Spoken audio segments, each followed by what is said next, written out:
Лентут Кюнтермют. Здравствуйте, дорогие друзья. Сегодня тема нашего подкаста на радио Бомба Хальмык Келин, калмыцкий язык. Сегодня к нам пришли в гости наши друзья Геннадий Корнеев, Виктор Манжиев, Лиджи Горяев. Итак, друзья, тема довольно такая сложная. Это калмыцкий язык, проблемы калмыцкого языка. Допустим, я считаю, что наш язык вымирает. Я так не считаю. Я всегда считаю, что среди нашего населения еще очень много людей, которые владеют языком. И просто надо достучаться до них, пробудить их, разбудить. Действительно, проблема существует, и проблема эта достаточно глубоко и давно уже укоренившаяся в нашем обществе. И многие люди, которые даже владеют родным языком на очень хорошем уровне в повседневной жизни, в общении со своими сверстниками, вообще не говорят на родном языке. Есть прекрасный пример тому. Я однажды ехал в маршрутке, и две старушки, которые сидели рядом со мной, говорили между собой на русском. Я у них спросил, а что, Харим Гаркельхни одна?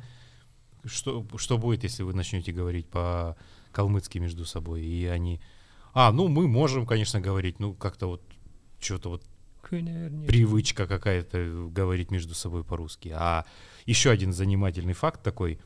Как-то мой один знакомый рассказывал, как они там столкнулись. Одна группа молодежи и другая группа молодежи, решил блеснуть своими знаниями калмыцкого языка и сказал: один халимгут бежал, говорит, упал и хамхурджоч.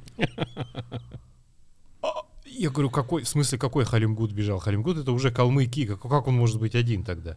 Получается, что даже молодежь, если она хочет говорить, без того, что старшее поколение не поддерживает это их стремление, желание, получаются такие казусные, смешные моменты. Это на самом деле не очень хорошо, я считаю, но тем не менее, действительно проблема очень глубокая, она давно существует, и я думаю, что сейчас совместными усилиями, в то время, когда мы подошли уже к самой грани, к самому вот этому вот краю пропасти и занесли уже ногу, мы должны сейчас все сгруппироваться, объединить все свои силы и спасти свой родной язык и свою национальную культуру, как, собственно, и свою национальную идентичность.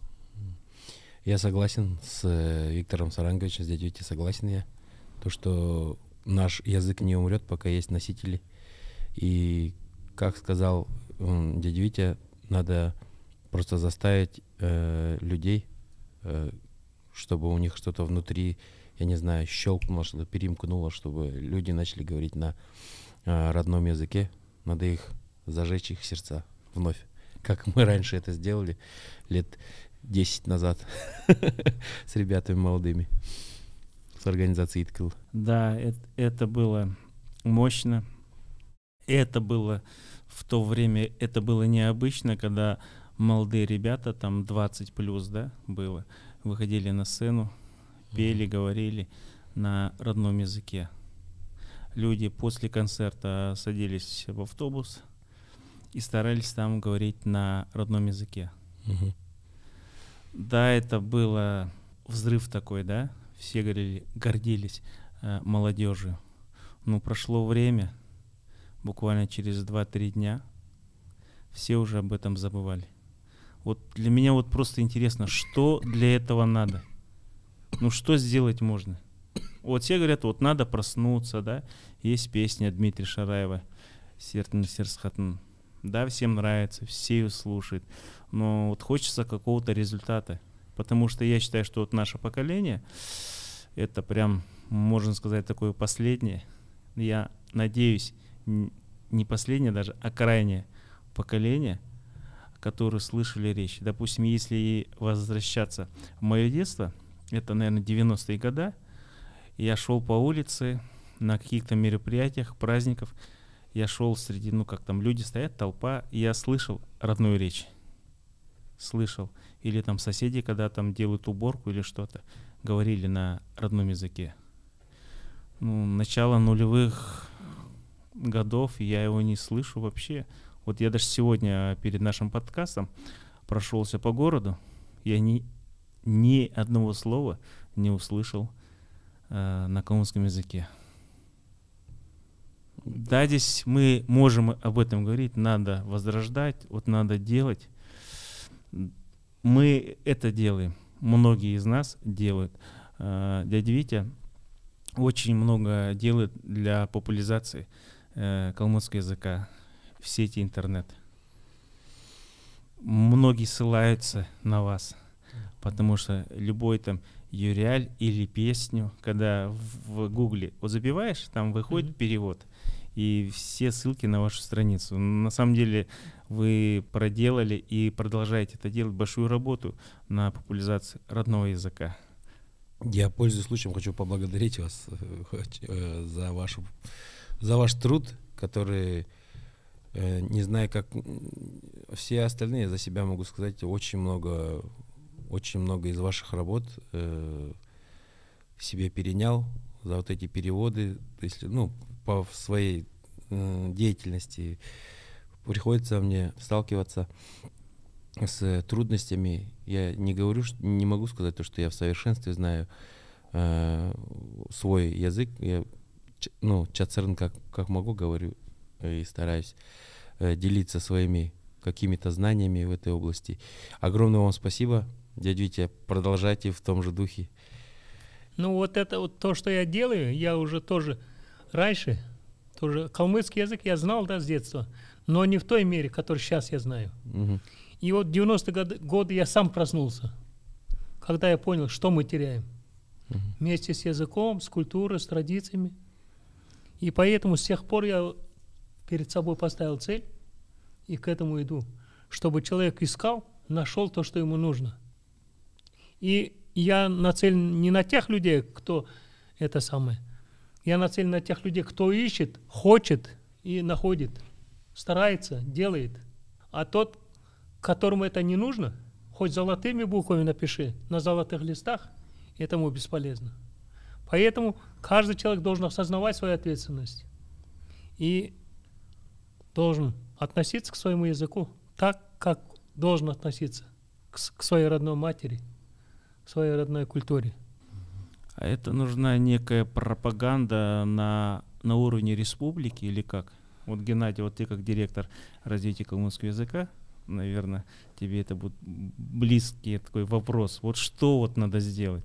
Я сюда пришел не как директор Центра по развитию калмыцкого языка, а если уж вопрос звучит так, то, наверное, нужно на него отвечать уже облачившись, так сказать, в доспехи директора Центра по развитию калмыцкого языка. Прежде всего, я считаю и думаю, что многие со мной согласятся, самое главное, что необходимо сделать для современного калмыцкого населения, которое живет в пределах республики и за ее пределами, это вернуть веру и гордость в свой народ.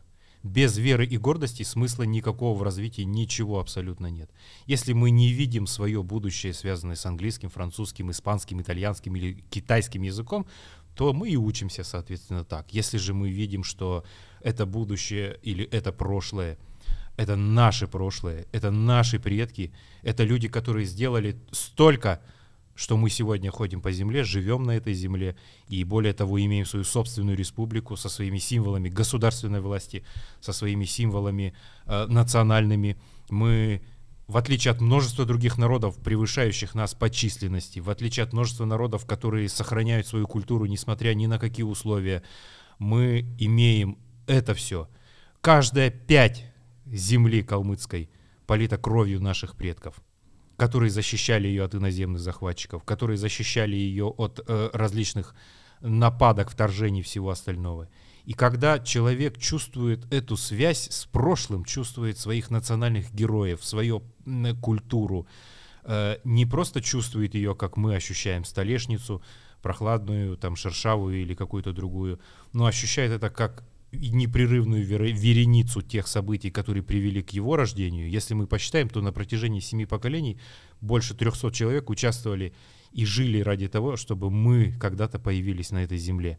И когда ты это ощущаешь, я думаю, что тогда и просыпается национальное самосознание и желание изучить себя, понять себя. А после того, как это происходит, я тут больше чем уверен, не существует ничего абсолютно, что могло бы препятствовать, не существует ничего, что могло бы каким-то образом сбивать с толку, с курса и так далее. Вот в социологии это называется культурный иммунитет. Есть такое понятие в социологии, культурный иммунитет. Он связан с 5 основными пунктами и массой других разных мелких подпунктов. Но прежде всего это гордость за то, что делали наши предки. И поэтому здесь почему-то очень странно получается в Республике Калмыкия, и многие гости, с которыми я ходил по городу, гулял с ними, и дядя Витя тоже был вместе с нами, со многими из них, всегда задаются вопросом, перед отъездом особенно. А у вас такая великолепная история, но почему-то вся ваша именно военная история, но почему-то вся ваша военная история начинается с Великой Отечественной войны. У нас нет ни аллеи героев георгиевских кавалеров, нет национальных героев. В Башкирии стоит Салават Юлаев, к примеру, да. В Армении там стоит памятник конный, прекрасный памятник Давида Сосунского.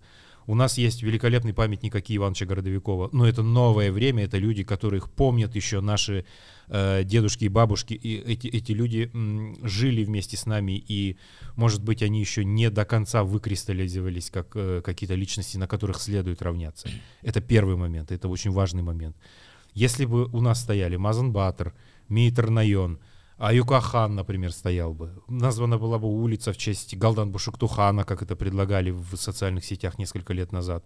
Если бы у нас стояла аллея героев разведки, ведь калмыки очень много сделали для российской внешней разведки. И практически невозможное, благодаря тому, что они были азиаты, благодаря тому, что они были буддисты, это очень важно, и благодаря тому, что они великолепно знали свой родной язык и могли постигать другие языки.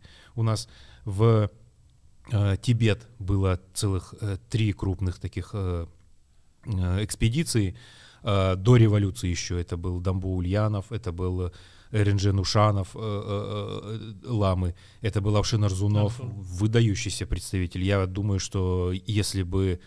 Вот помните, да, в одно время раздавали имена аэропортам. Аэропорт имени того, имени другого, 5-го, 10-го. Если бы наш аэропорт калмыцкий назвали именем Авшена Арзунова, он бы точно был международным.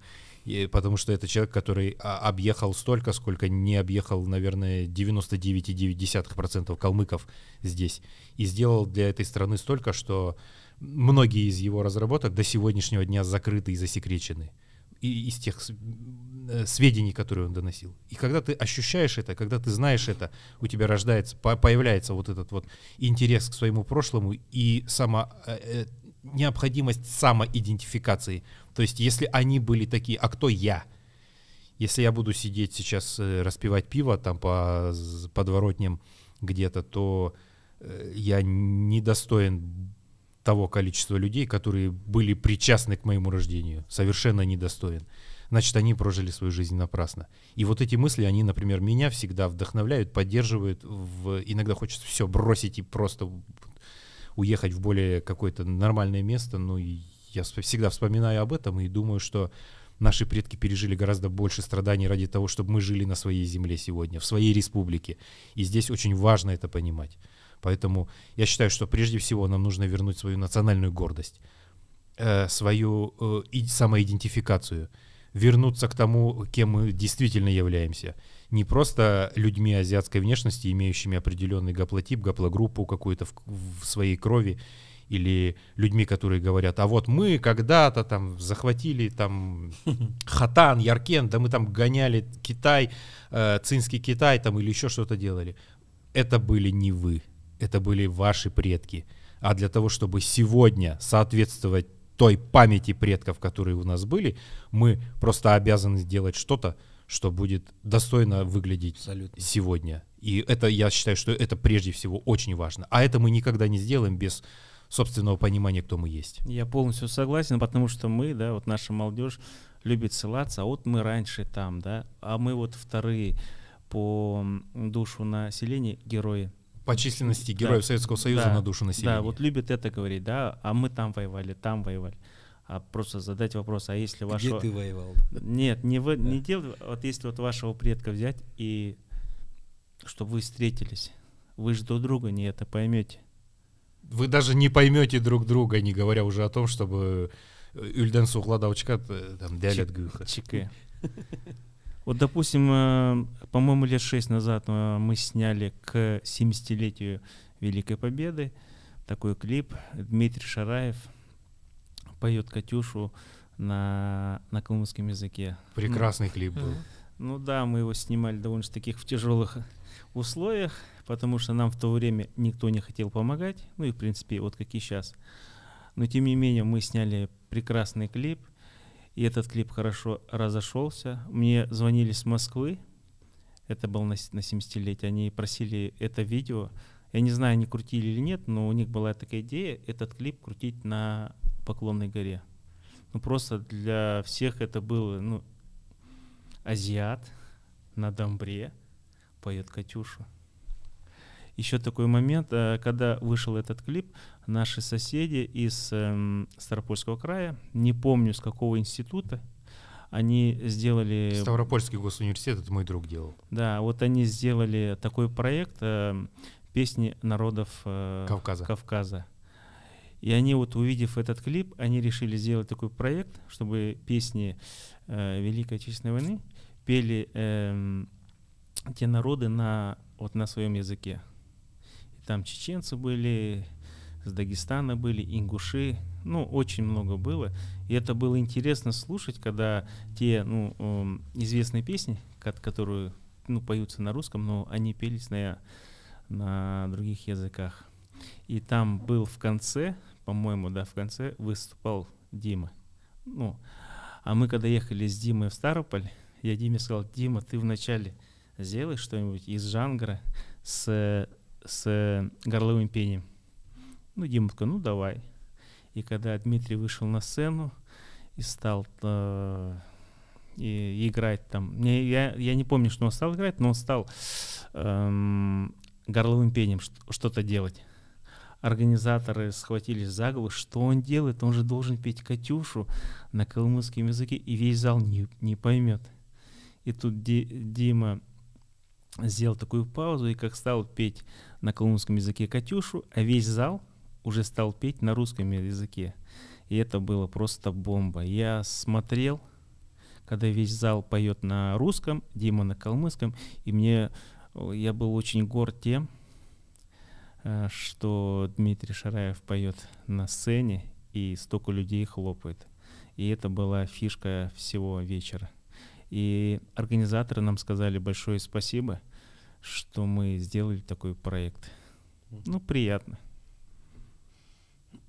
Поэтому очень важно, просто невероятно важно осознавать, что мы являемся потомками тех людей, кто в свое время создал эту Катюшу на калмыцком родном языке.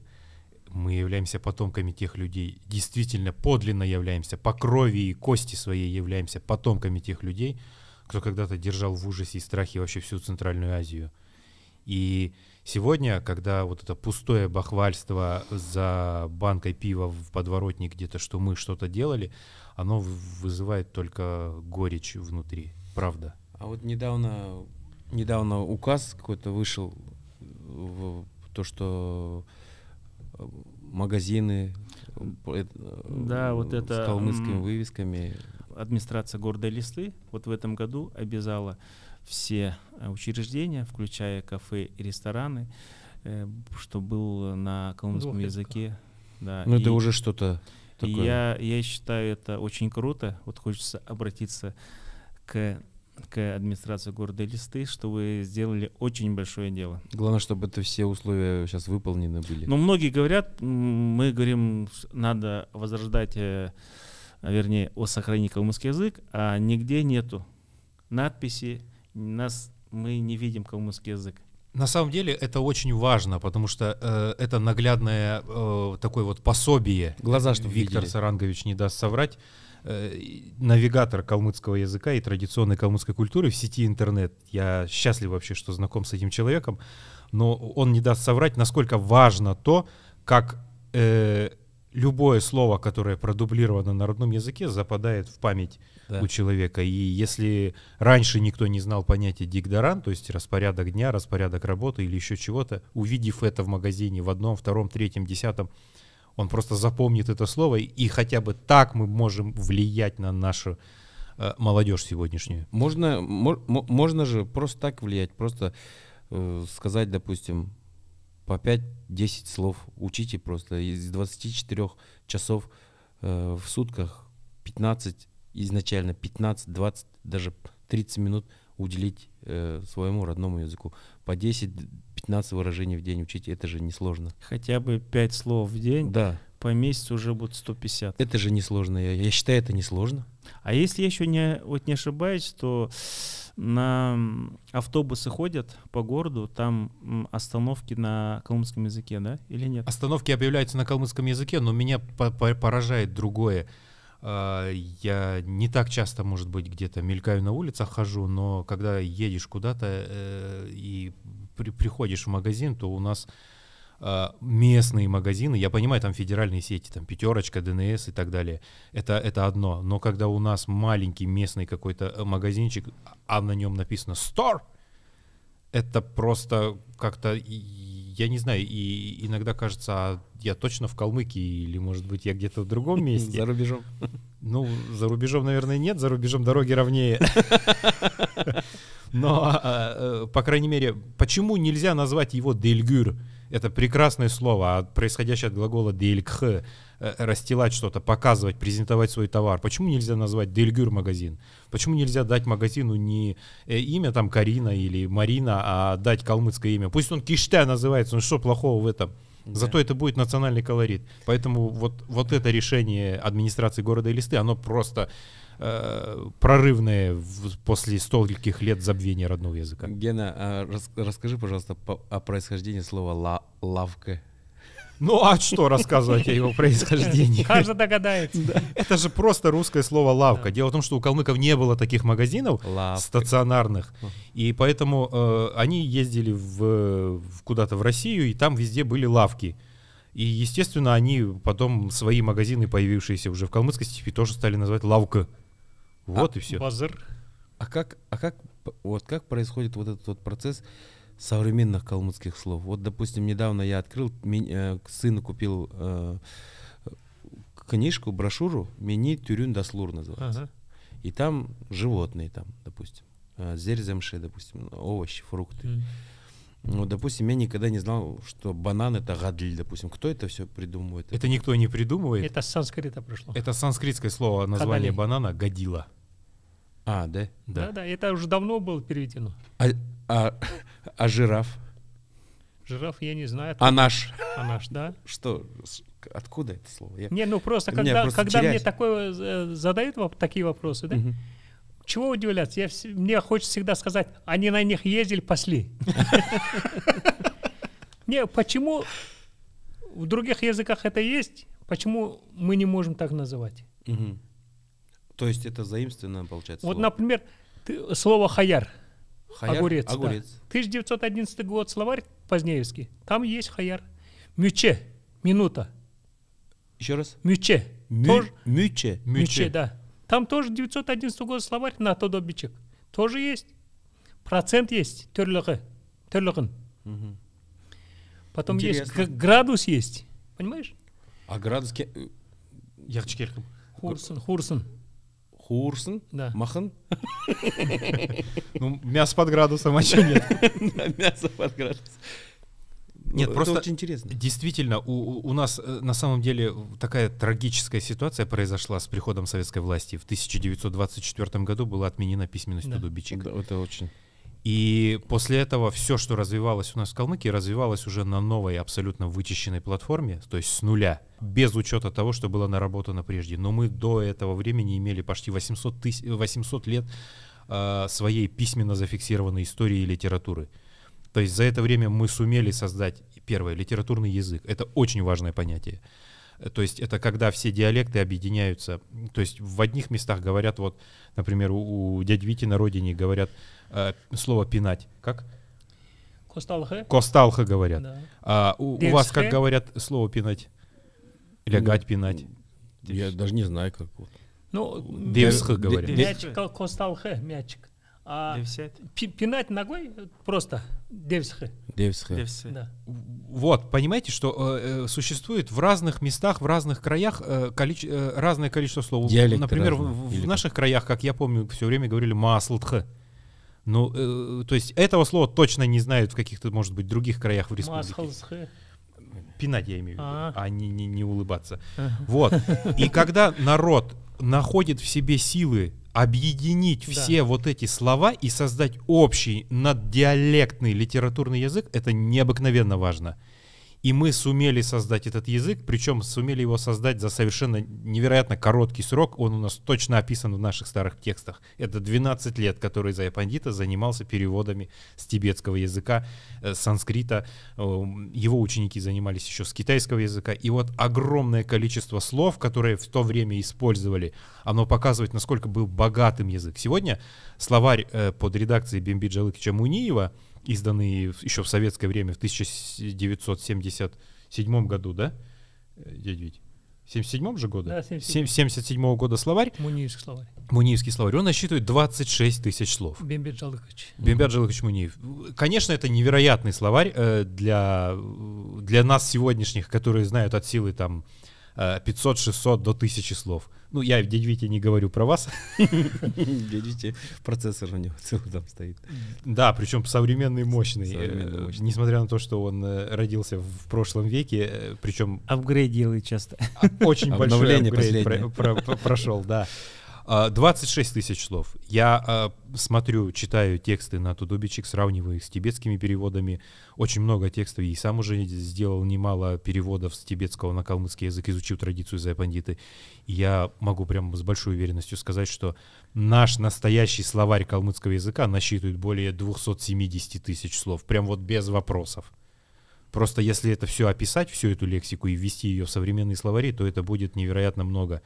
То есть это был настолько богатый язык, что сегодня, когда на русский язык, на английский язык, казалось бы, это языки тоже невероятно развитые уже. Английский язык насчитывает одной из научно зафиксированной истории своей более 300, а то и 400 лет. И вот если мы сравним вот этот багаж знаний и скажем, насколько вероятно перевести калмыцкие слова на разные другие языки, в частности, вот буддийскую терминологию, например, то это просто потрясает. На сегодняшний день один калмыцкий термин или один тибетский термин на русский язык переводится 6, 7, а то и 8 словами, для того, чтобы хотя бы немного охватить вот всю ту широту значения. Смысл передать, да. И передать смысл его. Вы представляете, насколько это был емкий и богатый язык? А есть, как ты думаешь, есть человеческий ресурс, допустим, который сможет заняться вот именно вот этой работой, чтобы было 270 тысяч слов возродить? Я думаю, что у нас пока еще ресурсы эти есть. Поэтому если каждый калмык решит пройти определенный этап обучения и потом заняться посильной возможной работой, пусть он в день описывает 5 слов всего лишь из какого-то небольшого текста, из 3-4 страничек.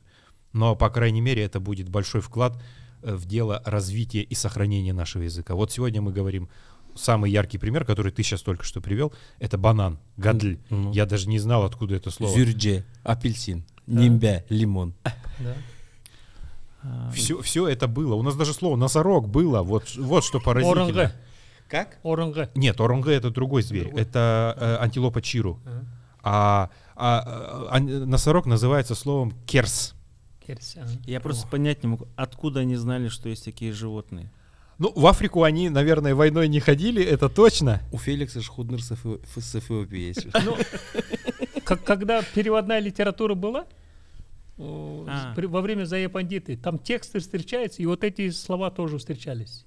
И они брали, санскрита брали с тюркских языков, брали с монгольских языков.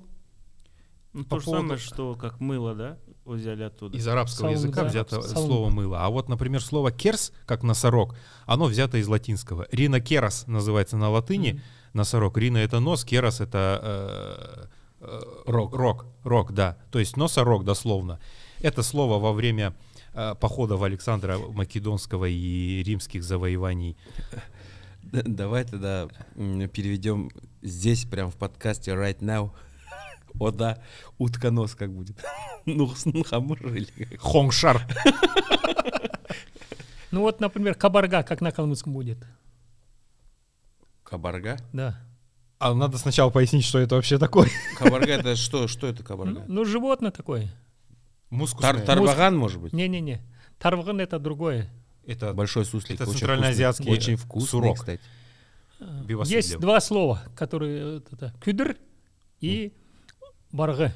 Вот. Они обозначают слово кабарга.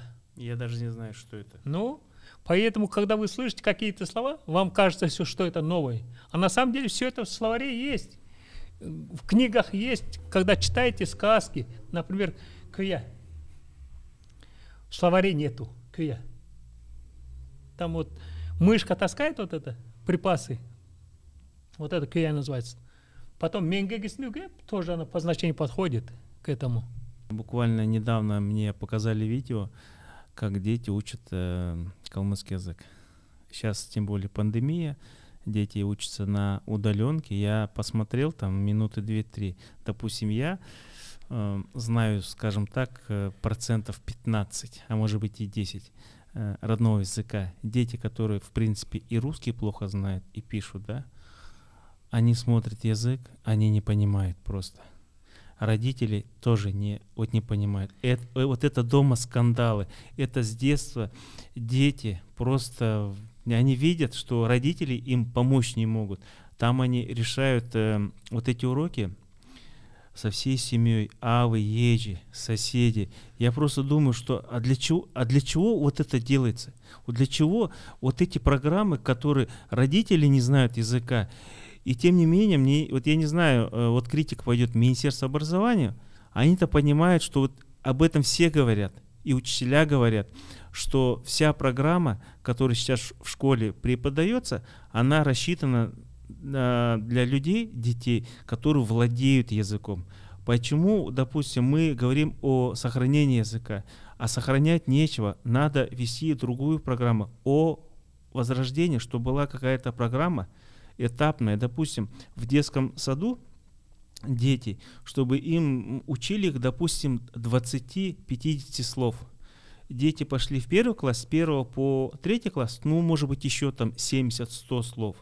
И так детей вести.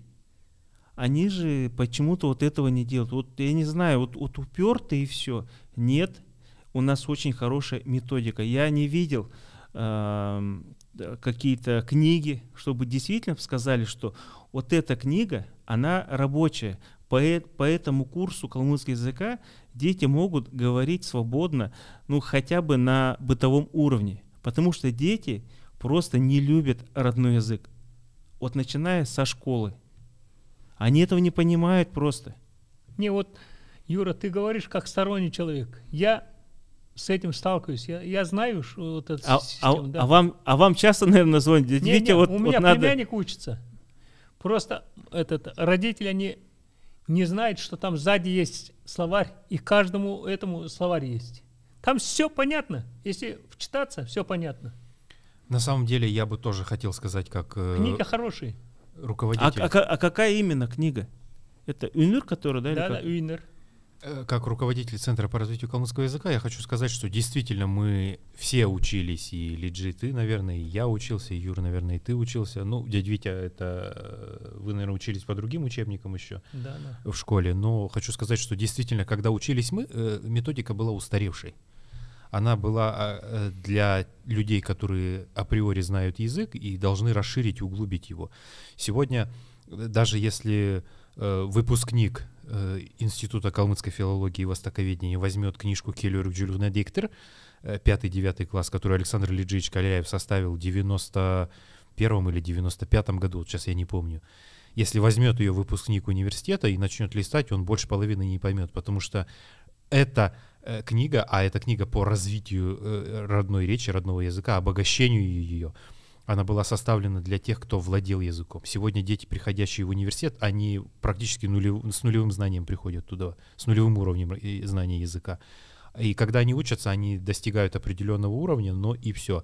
Поэтому несколько лет назад Министерство образования уже признали то, что действительно у нас есть очень серьезная проблема с языком, и масса детей, выходящих, выпускающихся из школ, не владеет им вообще ни в какой степени, хотя все 11 лет своего образования проходят это, и ввели новый учебник, который называется Уйныр.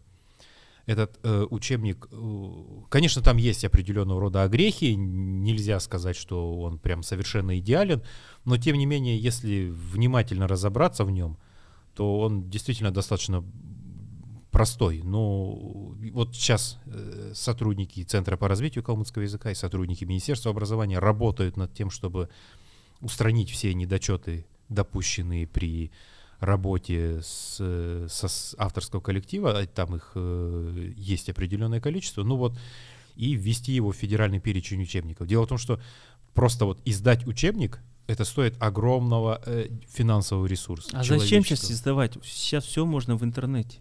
Вот поэтому сейчас для того, чтобы сделать это современным, его перевели на русский язык параллельно, то есть параллельный перевод существует, и он уже опубликован частично на сайте РИА Калмыкия, озвучка к нему, этому учебнику есть, и он сейчас подводится под федеральный стандарт учебников по родному языку. Я, наверное, лет 5 назад ходил на совет по развитию калмыцкого языка при главе Арслан Бамбаевич, Арслан Бамбаевич.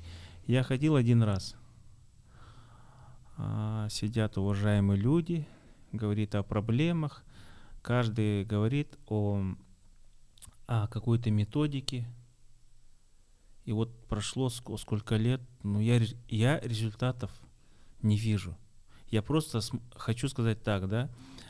Многие говорят так, что у меня родители не говорят на калмыцком языке, а воеча давно умерли, да. Вот я почему не знаю калмыцкий язык. Английский знает, немецкий знает. А вот английский знают. Вот почему вот говорят, это что... отговорки. Да, нет, почему? Вот говорят, что дети лучше усваивают английский язык, чем калмыцкий. А потому что методика совершенно другая, потому что там учат детей с нуля. А почему у нас не могут учить детей с нуля? Ну почему они не учат так? Там же учат с нуля, там же идет с нуля. Я не знаю, но я слышал от молодых родителей, что они хотят отказаться от языка, потому что они сами не могут помочь. Им детей жалко. Потому что ребенок приходит к родителям и хочет от них помощи получить, а родители не знают. Юра, ну что мешает родителю взять словарь? Сзади открыть, там словарь есть. Все понятно. Это просто все нарисовано. Дело все там. Тут есть еще одна небольшая проблема, о которой точно, наверное, нужно здесь сказать. И я знаю, что я буду освистан и закидан тухлыми помидорами, но тем не менее есть проблема, которая существует на местах. Один учитель преподает и отдает этому душу, а другой учитель сидит, кушает пирожок и говорит: вы здесь что-то порисуйте, а я здесь что-то поделаю свое. Первая причина, почему они делают так, это огромное количество отписок, которые они не сдают постоянно. Кто в школе работал, тот знает. Отчеты там идут каждый день. Это первый момент. Второй момент, тоже не менее неприятный, это просто нежелание многих учителей, наверное, работать. Я говорил со многими выпускниками разных школ, и со своими друзьями, и не только со своими друзьями, и многие из них говорят так: вот, а нам учительница говорила: а вы тут что-то порисуйте, попишите, а я тут чем-то займусь своим. Потом спрашиваешь: а кто ваша учительница? И они называют имя учителей, которые заслуженные, перезаслуженные и там трижды орденоносные. И ты сидишь и думаешь: а точно это то, что есть? И в этой связи я, например, сейчас предлагаю новую систему для того, чтобы каждый этап обучения, начиная с детского сада и заканчивая 11 классом, отработать лексические и грамматические уровни. То есть определенное количество слов, которые они должны выучить и знать на зубок на протяжении там, первой группы детского сада, второй группы, третьей группы, грамматических правил, которые будут знать. И любая комиссия, которая придет туда, то есть все будет унифицировано. Во-первых, мы сможем отследить работу учителей, насколько они добросовестно или недобросовестно ее делают. Во-вторых, мы можем точно открыть методическое пособие и позадавать вопросы, связанные с этими словами, этим детям, которые будут там сидеть. И если мы не получим ответа, мы будем думать о том, что действительно проблема есть в самом преподавателе, не в детях. Дети примерно все одинаковые и примерно одинаково постигают знания. Это первый момент. Второй момент. Лингвисты очень четко говорят. Вообще мировая лингвистическая практика, она заключается в том, что человеку для нормального, простого, повседневного, бытового общения достаточно около 500-600 слов и около 40 правил. 500-600 слов и 40 правил. Я учил тибетский язык, а это достаточно сложный язык, сложнее даже, чем калмыцкий. И само написание слов там совершенно другое, и буквы, и всего остального. Ну вот, Я себе поставил задачу, как быстро я смогу это сделать. И учитывая то, что 500-600 слов достаточно и 40 правил, примерно понимать неадаптированные тексты я начал через 2 месяца. Вот. Это вот подход решения проблемы, мне кажется. Да, вот Геннадий, вот тоже хотел потом сказать, мне кажется, тоже все зависит от учителей. Вот как учителя учат детей. Вот если есть вот у кого большое желание детей выучить, да, подсказать что-то, а если чисто формально учат, ну об этом кто в этом виноват? Ну вот я, например, с большой благодарностью всегда вспоминаю своих учителей и сельских, и тех, кто учил меня уже, когда я учился в городе, калмыцкому языку. Я в лицее учился, поэтому у меня были учителя и городские, и с большой благодарностью всегда вспоминаю. Они не отбили у меня желание хорошо знать и изучать в дальнейшем свой родной язык. Например, вот учительница Лидия Федоровна Багаева, мы до сих пор очень трепетно и тепло относимся друг к другу. Она на уроках, вот я с кем Эльган есть, да, который рассказ по кости, по позвонку овечьему, она показывала каждый отросток и рассказывала на уроке. У нее не было ни одного урока, чтобы она просто открыла книжку и сказала: ну, да, никогда не было такого. Это вот потрясающий учитель, который с каждым словом своим отдавал кусочек души нам. Многие из тех, кто учился у Лидии Федоровны, прекрасно понимают калмыцкий язык. Ну, просто очень многие, не все же пошли, как я, на калмыфак. Многие уехали за пределы республики, выучились там. Но, по крайней мере, они кюнакелись нугмиджене.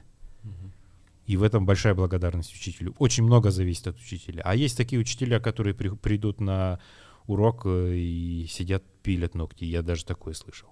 Ну. А вот если не ошибаюсь, что бывают открытые уроки, приходят с министерства, да, и слушают как. Ну, во времена твоей учебы тоже такое, мне кажется, было. А сейчас это делают, да? Сейчас это делается, но дело в том, что открытый урок, он готовится заранее, и даже вплоть до того, что многие реплики, я знаю это сам, детям, которые отвечают на какие-то вопросы, заданные учителем, они уже раздаются заранее. То есть для этого можно показать. Но если это сделать в формате живой речи, и специалисты министерства или те, кто присутствует на этом уроке, или генткен ирхля, да, мы можем заметить, что там кто-то пилит свои ногти, а кто-то кушает пирожки, а кто-то действительно отдает этому душу. Вот здесь вот. Самое страшное, что наших детей с детства учат, что вот как обманывать можно, да? Ну вот да, это такое есть. А дядя Витя, а еще вот говорят, что родной язык есть в нашей генетической памяти. Да. Вот такой случай был, когда человек, калмык, попал в больницу, потерял сознание, и когда он пришел в себя, а этот человек не знал свой язык родной. Когда он пришел в сознание, он заговорил на родном языке. Когда все вот эти блоки уходят... А ему сколько лет было? Ну, уже в возрасте был, наверное. На 100. Да, об этом историю умалчиваю. А у меня случай был тоже в поселке. Нас сбила машина. Ну, меня не чуть-чуть, а вот девушку сбила, сломала ногу. И она от боли стала говорить на калмыцком языке. Мы пришли на следующий день, мы им говорим, она этого не помнит. Вот Петров, вот это полиглот, Дмитрий Петров, он говорит о блоках, о страхе. Верхний, средний и нижний уровень страх. Когда человек боится говорить, что-то неправильно сказать. На самом деле сейчас тот, кто говорит на калмыцком, на самом деле это воин, который не боится, без страха и упрека он идет вперед, независимо от того, что там где-то его там кто-то там подколет, еще что-то. Надо говорить. Правильно, неправильно, келях керекте. Если не будет человек говорить, он не сможет говорить. У нас было такое, да. Сейчас нету, но раньше было, вот если кто-то да, говорит, сейчас другое время, и есть акцент вот небольшой, да, вот или ошибся, и начинает смеяться. 90-е годы это. 90-е Я тоже годы. хочу рассказать 2 случая, которые были лично со мной, а первый случай касается моего племянника. Вот сегодня мы записываем уроки по калмыцкому языку для людей, владеющих нулевым уровнем. Кстати, надо сказать, что очень хорошие, благоприятные отзывы идут. Да, прекрасно. Если честно, такой проект хотелось сделать давно. Мы лет 5 назад мы снимали в Хуруле. Артаев Сергей Николаевич преподавал. У нас есть видео и есть, аудио, да. Все уроки есть. Да, мы смотрели, но мы все равно, я понимал, что та программа, она все равно рассчитана, кто владеет языком. Тем более там еще были нужны методические пособия, да. И многие мне писали, а можете выслать. Вот для меня самое, наверное, интересное было, когда 3 года назад мне девушка с Казани писала: вы можете мне прислать методические пособия? А я смотрю, что она, татарка по национальности, живая страница. Я ей пишу: здравствуйте, для чего вам вообще изучать калмыцкий язык? Она говорит: вы знаете, у меня парень калмык, и я хочу приехать к вам в гости, и чтобы его родственникам было приятно знать ваш язык. И я подумал, как здорово, что есть такой посыл у девушки с другой национальности изучить калмыцкий язык. Сеткалюга нуднуга говорят. Если нет желания и нет глаз, человек не Да, знает, и вот сейчас, если опять, вот Геннадий сказал, что у нас проект — это уроки калмыцкого языка с нуля. Давно хотелось его сделать, и в этом году мы его делаем. У нас вышел первый урок, и оказалось, вот я, Геннадий, скажу, многие учат языки, это наши зятья, то бишь кто женился на калмычек, и сейчас на калмычках. Да, на калмычках, и сейчас учат язык. Вообще невероятно. Я тоже, вот мне сказали, Приятно ты знаешь, вот моей слышать. сестры муж в Питере учит калмыцкий язык, и он говорит, наконец-то появилось это. И мне очень приятно, что наш труд, он действительно нужен. Я считаю, что это самое главное, когда твой труд востребован, и его ждут. И хочется сказать большое спасибо тем людям, кто смотрит, ждет. Мы, наверное, на той неделе снимем второй урок. Еще это очень большая ответственность. Действительно. Невероятная ответственность, да. Когда мы записали промо-ролик, и столько посыпалось комментариев, там, не знаю, там просмотры, лайки.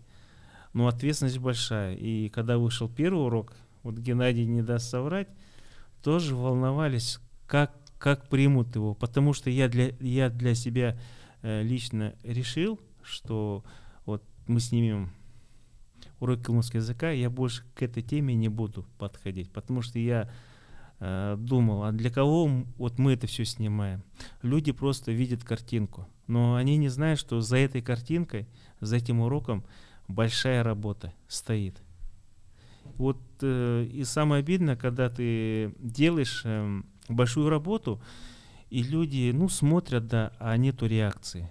И вот когда мы сделали вот первый урок, и люди пишут, До сих пор смотрят и пишут. Да, хотим продолжение второго урока, когда выйдет. Все пишут, когда выйдет, там в месяц будет сколько выходить, но мы не можем сказать точно, потому что из-за пандемии вот люди болеют. 2-3 урока мы будем стараться в месяц делать. Но опять же, мы не делаем по этому некому шаблону.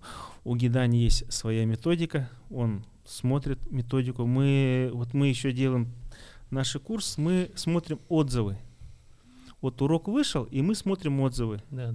Мы еще специально написали, если вам что-то нужно, пишите. Мы обязательно каждый комментарий прочитаем. Написали, что надо тайм-код, сделали тайм-код. Да. Да. На самом деле у нас был, забыли просто, да.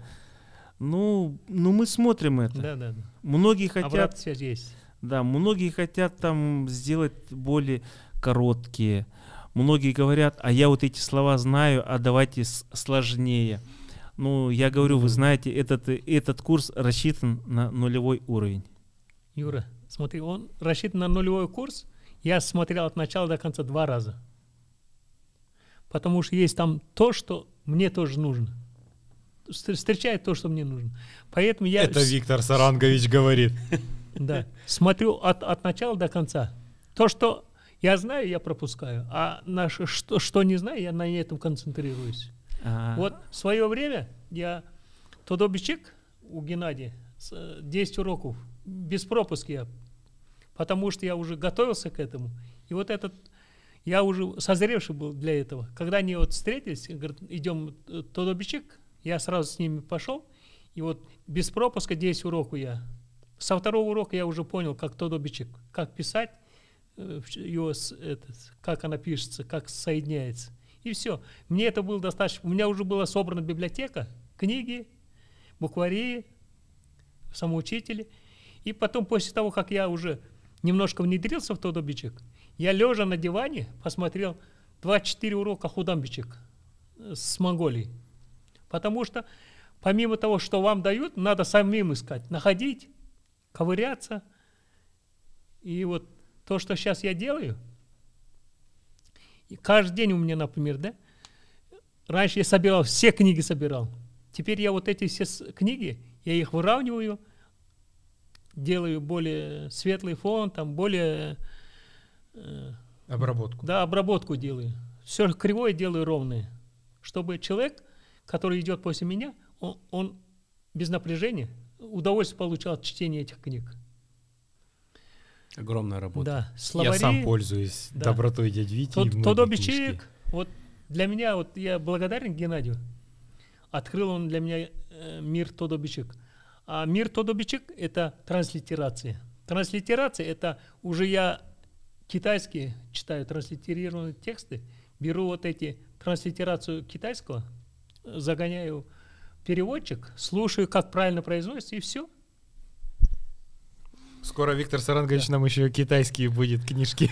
Кстати, насчет Тодобичек, там многие пишут, а вы можете и параллельно учить Тодобичек. Нет, вот сперва надо. Тодобичек, когда поймешь, выучишь, там все понятно. Вот, например, как говорить харе или хара? Хар. Там хара написано, на Тодобичек хара написано, харе читается. Шара написано, шары читается. Зулы. Зул. Зулы. Зула, ага. Зулы. Да. Вот у нас все говорят практически зул. На самом деле правильно говорить-то зулы. Потому что в Тодобичек оно пишется зула. Бекуне, да. Батхне. Да. Хулгане. Юн, зан. Не зане, а зан. Потому что там исторически два да. Зан. Вернемся к вашему племяннику.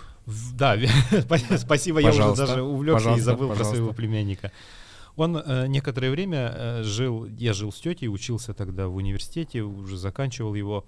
И с нами родители уехали его на заработки, а племянника на некоторое время оставили у нашей тети. Мы с ней переговаривались на калмыцком языке постоянно. Ну, вообще-то мы это делали для того, чтобы он иногда не понимал, о чем мы говорим. Там конфеты туда спрятали, там это туда убрали. Да.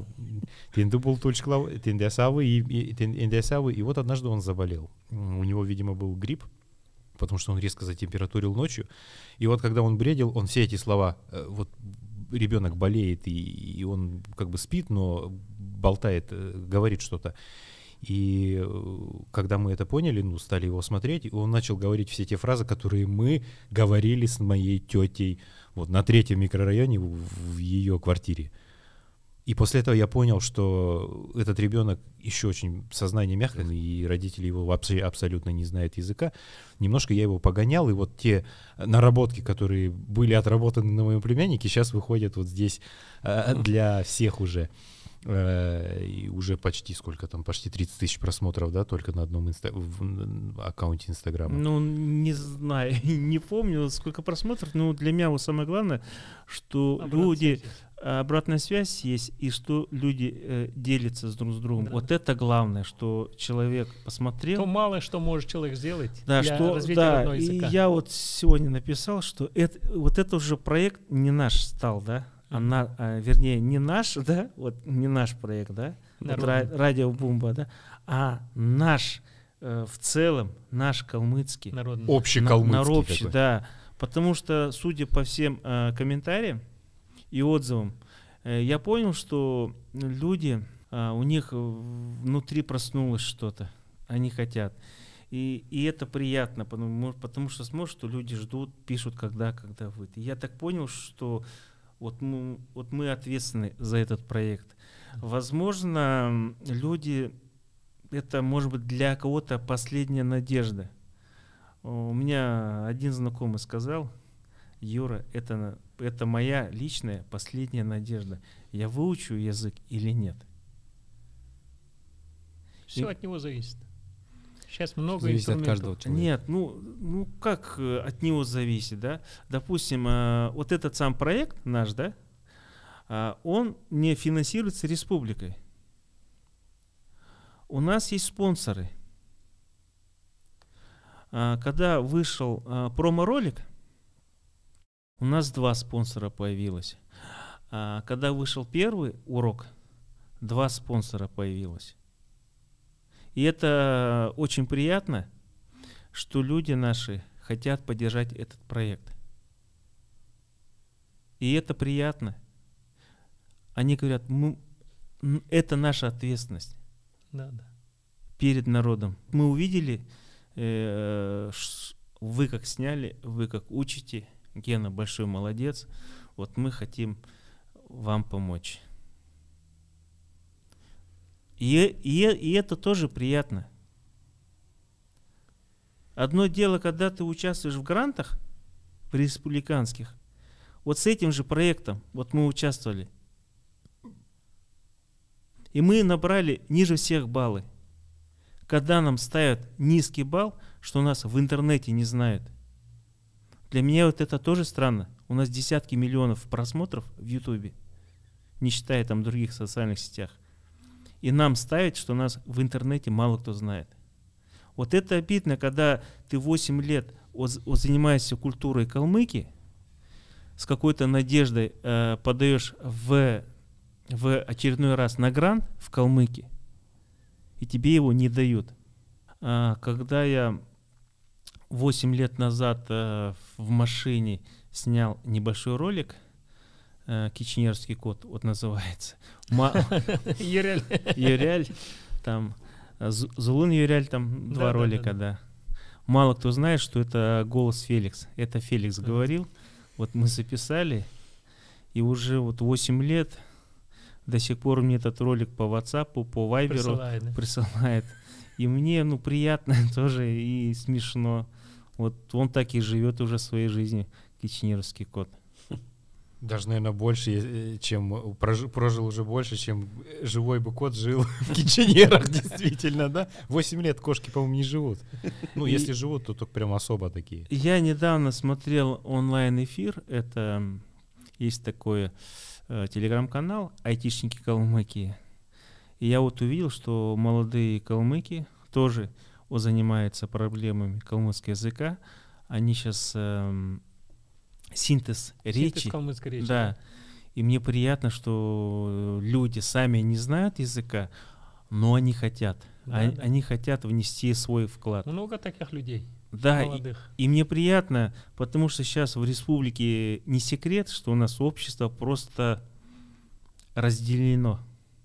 У нас там и политика, и культура, и религия. Просто сейчас у нас народ разделен. И вот хочется народ объединить одной идеей сейчас, объединить вокруг языка. Я так считаю, и я так думаю, что сейчас народ можно объединить это вокруг языка и вокруг религии. То бишь буддизм, хорул. Кстати, небольшой спойлер. Второй у нас подкаст выйдет, это насчет наших национальных праздников, особенно Цагансар, который мы будем отмечать 3 марта. Вот Геннадий Корнеев там будет однозначно, администратор центрального хурула будет, Йонтен Гилюнг. И еще у нас будет 2 человека, пока не будем говорить кто, где мы хотим рассказать историю вообще возникновения Цагансара, насчет календаря. Да. Итак, дорогие друзья, сегодня мы поговорили о родном языке, о калмыцком языке. Тема, конечно, очень такая большая. Сразу о ней поговорить там нужно очень много времени. И тем не менее, вот я вот хочется еще раз к этой теме подойти в конце. И вот у Геннадия, и у дяди Вити, у Лиджика спросить, сможем ли мы сохранить язык, вымирает ли он или нет. Дядя Витя. Ну, я считаю, что калмыцкий язык не исчезнет. Пока есть хальмгут.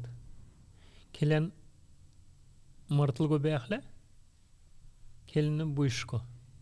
Келен хайрта болат, келен хару болхла, хордан күнтхле, бахчу дорасо өсчаух бахчутан келен билдахле, келен буйшко. Я считаю, что нет, не исчезнет. Потому что вот мы здесь 4 человека находимся, мы думаем о языке, мы говорим на языке, и мы не забудем. Таких людей еще много, я знаю, что у нас есть очень много людей, которые любят свой язык, говорят на нем. То, что вы не слышите, например, да, я каждый день это слышу в языке. Ну, разговариваю на языке со многими людьми, с которыми я общаюсь. И вокруг меня много людей, которые говорят на калмыцком языке.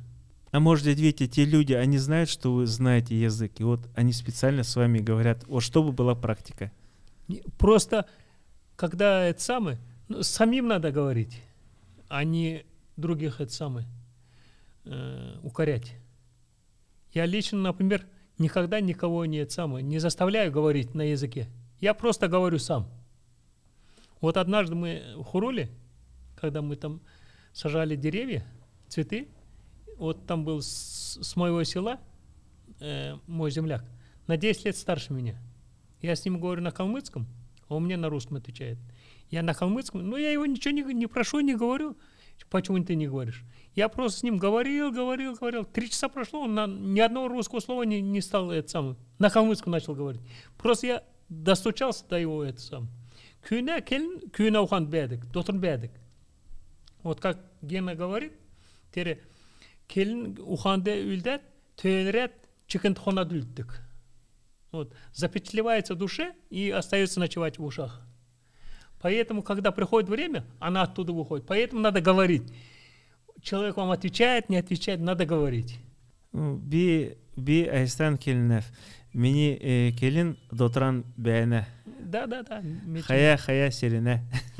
Босна. Келедақ керекті. Келедақла келін жөлттік. Келедақла келін өргіштік. Умышқла келін делгіріх мөлжіні. Орсағар кехле практика керекті. Да. Если говорить, язык будет мягче. Если говорить, без того, что ты не говоришь, языка не будет. Когда ты начнешь говорить, язык появится. Мы были в Монголии, вот Лидик свидетель. Он был мой переводчик. Но буквально через 2 дня, в принципе, мне Лидик уже был не нужен. Да. Мой однополчан 4 раза ездил в Синьцзян. И сейчас он прекрасно говорит на языке. Хотя вот у него мама очень хорошо говорила на калмыцком. Ну просто у него она внутри была, а там уже волшко было, там он заговорил. Просто такие условия, когда среди нас, вот, например, бывает синьцзянский там калмык, там еще кто-то, монгол бывает, и нам приходится говорить на своем, и тот человек, который говорит на русском, он постепенно тоже втягивается в язык свой, начинает говорить на языке. Или точно так же вот он с ним будет в синьцзянском, он не знает русский, а он не знает калмыцкий. И вот начинает общаться и приходит. Среда нужна. Да. Нимгрим Байрта, сколько человек вот вокруг него заговорил на калмыцком языке? Знаете? Конечно. Да. Так, Геннадий. Я думаю, что каждый калмык, да. Тот, кто себя считает калмыком, тот, кто считает себя потомком тех великих айратов, которые в свое время в страхе держали всю Азию, он должен найти в шелухе своих повседневных мыслей, каких-то планов, дел и всего остального вот это вот маленький лучик или кусочек, наверное, этого айратства и начинать раздувать его до того состояния, пока оно не раздуется, когда пламени. И тогда я думаю, что мы все будем спокойно говорить в республике. А для того, чтобы это сделать, прежде всего, я уверен в этом, мы должны каждый, не только я, Виктор Сарангович, Лиджи, Юрий или еще кто-то, здесь присутствующие, я имею в виду тех, кто стоит по той стороне от камер, каждый должен спросить себя, если я калмык, то что во мне должно быть калмыцкого? И тогда придет понимание языка, придет понимание культуры, придет понимание религии и всех тех национальных корней, которые у нас были и пока еще остаются. Но для того, чтобы это сделать, нужно прежде всего осознать, что мы все являемся калмыками, потомками айратов, потомками последней великой кочевой империи мира. И тогда уже это будет совершенно другое осознавание и себя, и всех остальных. И поэтому я хочу, чтобы этот подкаст стал неким манифестом, обращением для всех тех, кто сегодня нас смотрит и слушает. Поймите, что кроме нас, наш язык никому не нужен. Наша культура никому не нужна. Она может быть интересна, но не нужна. И все в наших руках. Как в свое время товарищ Ленин обратился: братья калмыки, и ваша судьба в ваших руках. Сегодня судьба нашего языка в наших руках. И если мы сегодня не объединимся вокруг своего языка и не возродим его, через 10-15 лет, возможно, возрождать будет нечего. Потому что то поколение, которое придет на смену нам, оно уже не сможет и во всей полноте им владеть, во всей полноте говорить и так далее. Поэтому я считаю, что возрождение нашего языка — это личное дело каждого. Коза ностра. Мне нечего добавить после слова Геннадия, полностью согласен с ним. Единственное, что хочу сказать, нужно каждому из нас поменять отношение к своему родному языку. Поменяйте отношение, любите свой родной язык, беспокойтесь о родном языке и не стесняйтесь, пожалуйста, родного языка. Говорите, как вы можете, говорите. Знающий человек вас обязательно поправит, не обижайтесь на него. А те, кто знает язык хорошо, не гнобите того, кто начал стремиться говорить на родном языке. Поэтому к молодежи хотел тоже обратиться. Не стесняйтесь родного языка, говорите как можете. Если какие-то вопросы будут, мы будем делиться. Те, кто носители языка, обязательно с вами поделятся. Итак, дорогие друзья, спасибо, друзья, что вы пришли. Надеюсь, что мы еще раз встретимся, потому что о калмыцком языке говорить можно очень долго. Мы же, как медиахолдинг Бомба, радио Бомба, мы на протяжении 8-9 лет мы всегда поддерживаем нашу культуру, наш язык. Все, что от нас зависит, мы всегда это сделаем. И мы надеемся, что сейчас, которые выходят уроки на нашем канале, действительно, что люди будут учить. Я вот Геннадию говорил, хотя бы вот если 1000 человек посмотрят 20 уроков, и они выучат хотя бы 500-600 слов, это будет наша большая победа. Возможно, те 8 лет, что мы существуем, если мы этот проект сделаем до конца, значит, не зря мы работали эти 8 лет. Хочется, конечно, чтобы слышать родную речь. Особенно, когда молодые люди говорят на родном языке. У нас прекрасно мы говорим на русском языке. У нас прекрасно молодые люди знают английский язык. Но еще вот хочется добавить, чтобы знали родной язык. Вот 3 языка, знание 3 языков, мне кажется, это будет очень хорошо. Знание родного языка поможет в освоении иностранных языков. Вот. И если, например, будут хорошо вот эти уроки, тогда и впоследствии, возможно, и тодобичек дадут, да? Конечно, конечно. Да. Я бы еще добавил здесь, что у меня была большая проблема с пониманием времени present progressive английского времени. И тут мне учитель, который учил меня английскому, сказал: ну как ты не понимаешь, ну это в калмыцком, вот кеджана, уджана, иджана. И тогда у меня все вопросы уже отпали. То есть понимание чужих языков через свой родной язык, оно гораздо острее. оно гораздо тоньше, оно гораздо красивее. Говорите на родном языке и не стесняйтесь его. Сен бетен күнтә үрмет. Сен сәхін бәт. Байырта харагдай. Теге.